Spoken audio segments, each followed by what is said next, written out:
Pocket option की सबसे तेज रणनीति ट्रेंड फॉलोइंग।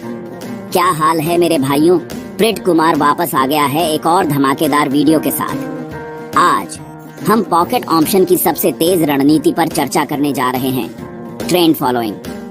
देखो भाई, पॉकेट ऑप्शन एक लोकप्रिय ऑनलाइन ट्रेडिंग प्लेटफॉर्म है जो विभिन्न प्रकार की वित्तीय संपत्तियों में ट्रेडिंग की अनुमति देता है। लेकिन यहाँ खेल है, आपको सही रणनीति की जरूरत है और यहीं पर ट्रेंड फॉलोइंग काम आती है। सबसे पहला कदम मेरे भाइयों, ट्रेंड को पहचानना है। देखो, ट्रेंड तुम्हारा यार है, तुम्हारा दुश्मन नहीं। यह जानना कि बाजार किस दिशा में जा रहा है सफलता की कुंजी है। अब तुम ट्रेंड को कैसे पहचानते हो?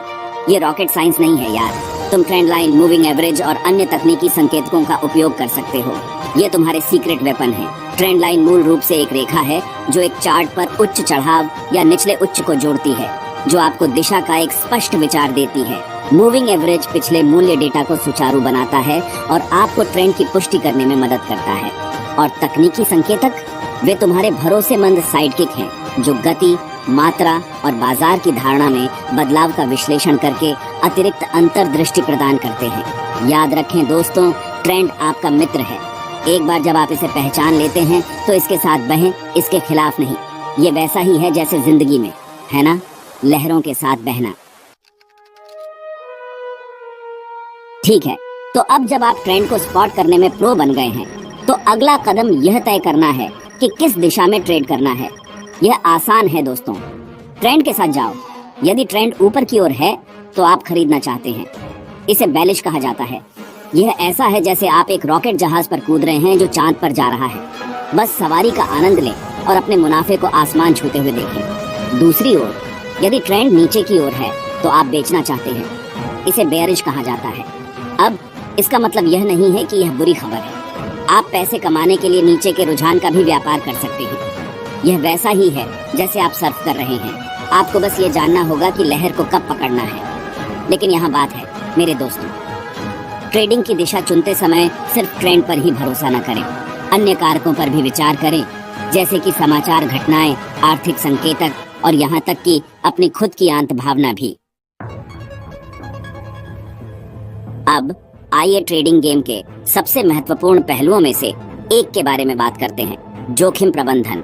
देखो भाई, ट्रेडिंग एक जुआ नहीं है, ये रणनीति और गणना के बारे में है। और यही वह जगह है जहां स्टॉप लॉस और टेक प्रॉफिट आते हैं। स्टॉप लॉस, जैसा कि नाम से पता चलता है, आपके नुकसान को सीमित करने में आपकी मदद करने के लिए डिजाइन किया गया है। ये आपके ट्रेड पर एक सुरक्षा जाल की तरह है। यह आपके लिए पूर्व निर्धारित मूल्य स्तर पर स्वचालित रूप से आपके ट्रेड को बंद कर देता है यदि बाजार आपके खिलाफ जाता है। दूसरी ओर, टेक प्रॉफिट आपके लाभ को लॉक करने के लिए है। ये आपके लालच को नियंत्रण में रखने में मदद करता है, जो ट्रेडिंग में सबसे बड़ा दुश्मन हो सकता है। जब आपका ट्रेड आपके वांछित लाभ स्तर तक पहुंच जाता है, तो आपका टेक प्रॉफिट ऑनर स्वचालित रूप से उसे बंद कर देगा, जिससे आपका लाभ सुरक्षित हो जाएगा। अब स्टॉप लॉस और टेक प्रॉफिट सेट करना कोई एक आकार फिट सभी चीज नहीं है।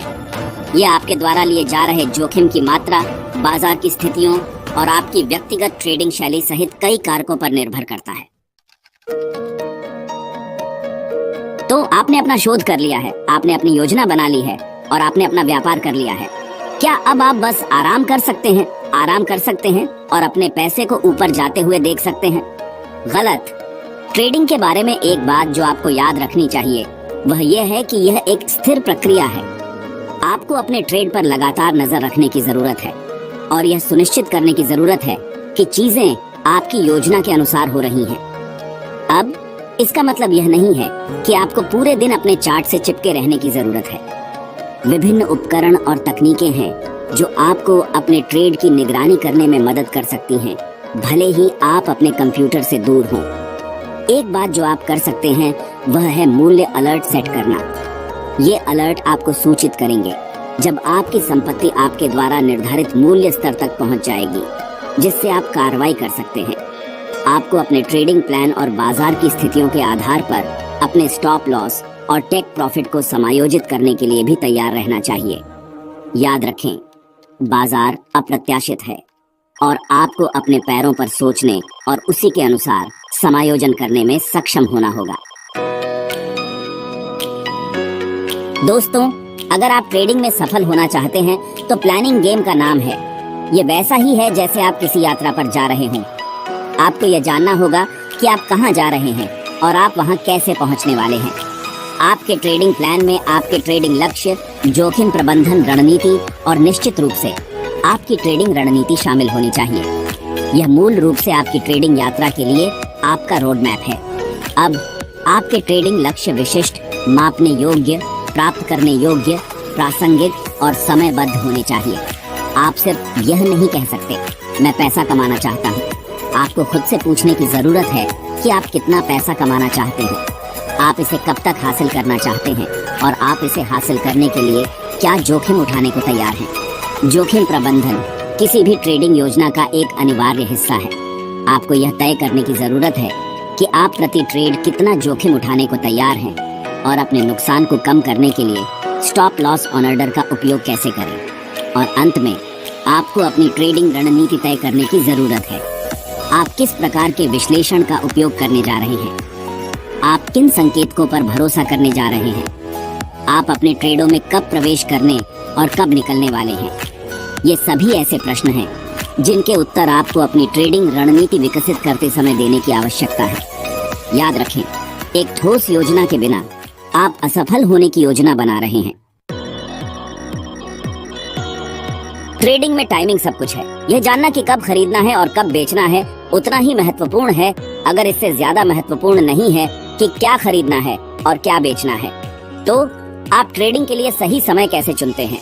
खैर, कई कारक हैं जिन्हें आपको ध्यान में रखना होगा। सबसे पहले आपको बाजार की स्थितियों को समझने की जरूरत है। क्या बाजार में तेजी है, मंदी है या सीमाबद्ध है? प्रत्येक बाजार की स्थिति को एक अलग ट्रेडिंग दृष्टिकोण की आवश्यकता होती है। दूसरा, आपको आर्थिक समाचारों और घटनाओं के प्रति सचेत रहने की आवश्यकता है। प्रमुख आर्थिक घोषणाएं जैसे ब्याज दर निर्णय या रोजगार रिपोर्ट वित्तीय बाजारों पर महत्वपूर्ण प्रभाव डाल सकती है। इसके अलावा आपको विभिन्न ट्रेडिंग सत्रों और उनकी विशेषताओं पर भी विचार करना चाहिए। उदाहरण के लिए, लंदन सत्र न्यूयॉर्क सत्र की तुलना में अधिक अस्थिर होता है, जबकि टोक्यो सत्र अधिक सीमाबद्ध होता है। अब आइए ट्रेडिंग पहेली के एक और महत्वपूर्ण टुकड़े के बारे में बात करते हैं, सही संपत्ति चुनना। देखिए दोस्तों, वहाँ से चुनने के लिए बहुत सारे अलग अलग उपकरण हैं और आपके लिए सही को खोजने से सभी फर्क पड़ सकते हैं। सबसे पहले आपको उन संपत्तियों पर विचार करने की आवश्यकता है जिनसे आप परिचित हैं। क्या आपकी कोई विशेष रुचि है या विशेषज्ञता का कोई क्षेत्र है? यदि ऐसा है तो उन बाजारों पर ध्यान केंद्रित करना समझ में आता है। इसके अलावा आपको उन संपत्तियों पर भी विचार करना चाहिए जो आपकी ट्रेडिंग रणनीति और समय सीमा के साथ संरेखित हों। उदाहरण के लिए, यदि आप एक दीर्घकालिक व्यापारी हैं तो आप उन संपत्तियों में निवेश पर विचार कर सकते हैं जिनमें वृद्धि की क्षमता है। दोस्तों, आइए असली बात करते हैं। ट्रेडिंग में जोखिम प्रबंधन सेक्सी नहीं है, लेकिन यह बहुत जरूरी है। यह वैसा ही है जैसे आप किसी रिश्ते में सुरक्षा का उपयोग कर रहे हों। यह उतना रोमांचक नहीं है, लेकिन यह आपको बहुत सारे नाटक और दिल के दर्द से बचाता है। देखिए, ट्रेडिंग में कोई फर्क नहीं पड़ता कि आप कितने अच्छे हैं, आप हमेशा कुछ ट्रेड हारने वाले हैं। यह खेल का एक हिस्सा है। लेकिन जोखिम प्रबंधन के बारे में है यह सुनिश्चित करना है कि वे हार आपको बर्बाद न करें। तो आप जोखिम का प्रबंधन कैसे करते हैं? खैर, सबसे पहले आपको यह जानना होगा कि आपकी जोखिम सहनशीलता क्या है। आप प्रति ट्रेड कितना खोने को तैयार हैं। एक बार जब आप अपनी जोखिम सहनशीलता जान लेते हैं तो आप अपने नुकसान को कम करने और अपनी जीत की रक्षा के लिए स्टॉप लॉस ऑन ऑर्डर और उचित पोजीशन साइजिंग जैसी रणनीतियों का उपयोग कर सकते हैं। तो दोस्तों, यह पॉकेट ऑप्शन में ट्रेंड फॉलोइंग के लिए है।